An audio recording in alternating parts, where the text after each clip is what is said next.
Yes, we're welcome back to AFTV. It's time to do the Predicts 11 video. It's very, very cold. I haven't got no corny intros because it's too cold for this one. So let's get straight into it. Before we get into it, I do need to kind of mention the players that could be out. From the time of recording and what I've seen online, but I'm gonna give some truth to some of these. Tom Yasu with a knee injury, but there's word that he could be available this weekend. Ricardo Calafiori, again, his return date was supposed to be this weekend as well, and I believe he is available from what I've heard because we've obviously let Ben White go do his surgery. He's going to be out for, I think it's 10 to 12 weeks, so they've got Calafiori ready for to replace him, so he should be available this weekend.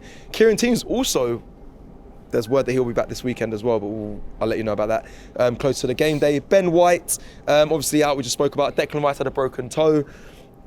He's one I'm a bit unsure about. I don't know. Bro, it's been 2 weeks. His toe's still broken, man. And he played on it. He played on it as well. So really, nah, man, his toe's broken, man. Yeah, but he ain't fit. He ain't fit. You think in 2 weeks your toe just heals? But I think, given the magnitude of the game, if he's anywhere near close to playing, they're probably playing. I mean, he's not going to get another chance to rest it. And like I've said this on a previous show before, I've had a broken toe and played through it, and there's not really a cure for a broken toe. Unless it's your big toe, if it's your little ones, you just got to wait till it self-heals. So I'm assuming he might be available. Bukayo Saka came off, had a knock, but I think had to be available. And Trossard, obviously on international duty, he did come off of a knock, but I'm hearing it's not too serious. With all that in mind, in goal, David Raya. Yep. Don't need to say too much about him. He'll be in goal, he'll be in between sticks. Right back, no Ben White. It picks itself again, though. If you're saying Calafiori's fit, then it's Timber, Gabriel, Saliba, and then Calafiori. Okay, well, I think that's the strongest back line we have available. If he's not fit, then they'll probably move Partey to right back. Please, Arthur, he's not done badly at right back this season. So if needs must, he's in. But let's hope that. Hope. Yeah. Partey, people say he hasn't done bad. I think he had one. He's been okay, and he had one good game down in that position. Yeah, one good game, and then he's not let the team down in that position. I think he's been okay, but let's hope he's not going to be going right back because So that's our back line. In the midfield, does Mikel Merino return? For me, yeah. I mean, would it be Partey, Merino, and Odegaard? Yeah. Yeah. Yeah, happy with that? I agree. Partey, Odegaard, and Merino. I think Merino's getting better week on week, actually. Yeah, give Rice that rest he needs to heal the toe a bit more. West Ham away next week. Ooh. Why not? Makes sense. It makes sense to give Rice some minutes. They obviously scored an absolute screamer against them in that 6-0. I think people have been a bit critical of Merino, haven't they? But they have to understand that he's coming into a new league. He's got to get up to the pace and the intensity of the football in the Premier League, which he seems to be doing. Truthfully, with Mikel Merino, they've gone. I think fans have either gone too far one way, too far the other. Some people say, like you said, he's crap. Like I've heard, big up Curtis said he turns like a bus. Why do we get him and all this? And then I've seen some people say, no, he's actually really good. He's for me, he's in between. He's of late. I think he's played pretty well. He keeps the ball well in tight areas. We have to be careful not to put the weight of expectation too heavy on players. Like I said, you have to give players time to adjust. That's a very important phenomenon. He needs time to adjust. This is a different intensity to what he's been playing at, but he looks a good player, man. I'm sure in time he will come good. I'm going to piggyback off the back of that as well, because if you're on a big price tag, sorry, there's no time. I don't want time to adjust. Declan Rice, 105 million. But he's already playing in the Premier League. I hear that. Okay, so say he was different. Let me do. I don't know. How can I give you another example? Who's come out from out the league at another club? Aubameyang coming in, big price tag, hit the ground running. If you come for a big price tag, it's different. Mikel Merino, like you mentioned, he can have time to adjust because the price tag isn't crazy. When you buy experienced players, part of buying experienced players is that they come straight in. I don't want to hear no nonsense about, acclimatise and all this stuff. If you're 28, you played, at the highest level in terms of La Liga and international football. Then you come in and, a couple of weeks, I expect you to be okay. Got to give him some. Obviously, he didn't start well with a shoulder injury, and I'm neither here nor there. I think it's a good signing, but I think he hasn't done well. He's done okay so far. Yeah, he's done okay. He's come into a team that hasn't been great. He's come into a team that's quite stiff in transition.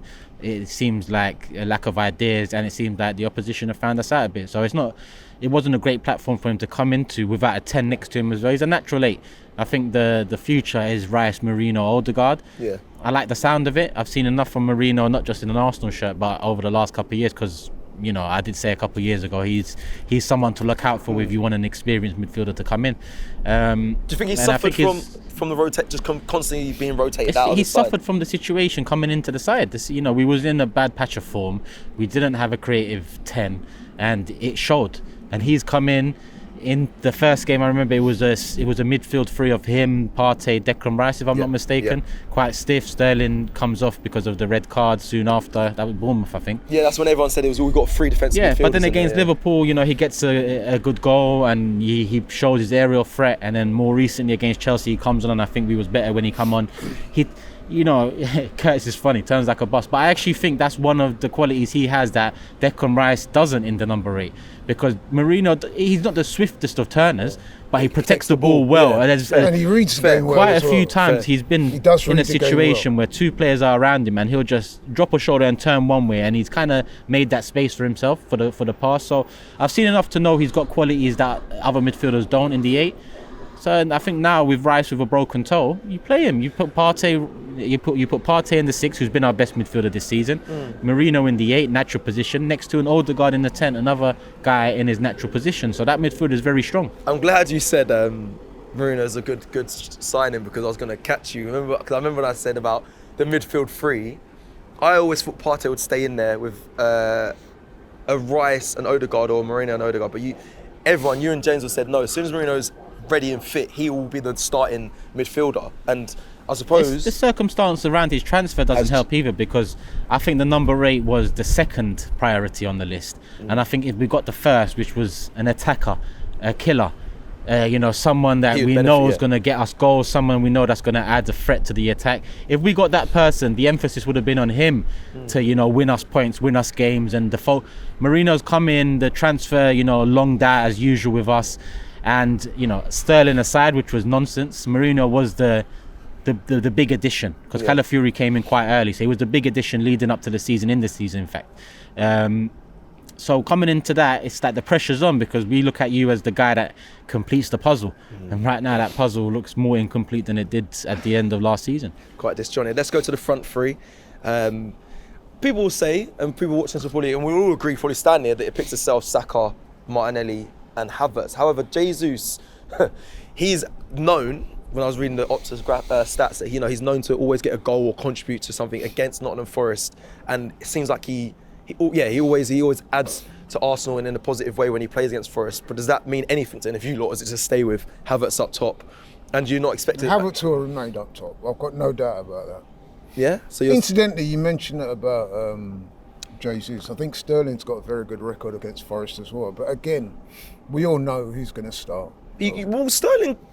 Sterling will not start against Forest. I mean, Martinelli, he scored it obviously last game against Chelsea. Sterling will not start against Forest. When we're gonna, so you just think he'll just come off the bench? You think he'll get minutes at all? Well, I hope he'll get minutes, but I mean, something's going on there with Sterling. This signing just seems wasted. Like it's getting frustrating, if I'm being real. Don't bamboozle yourselves, man.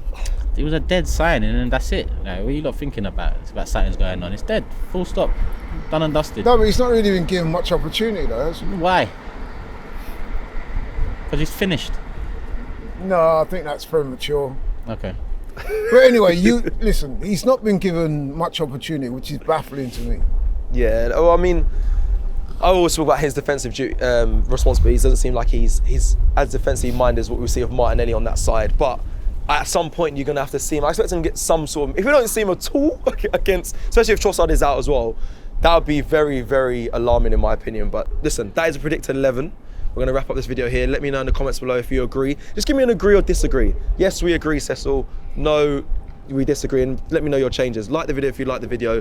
Let's hope Arsenal get a win this Saturday against Nottingham Forest.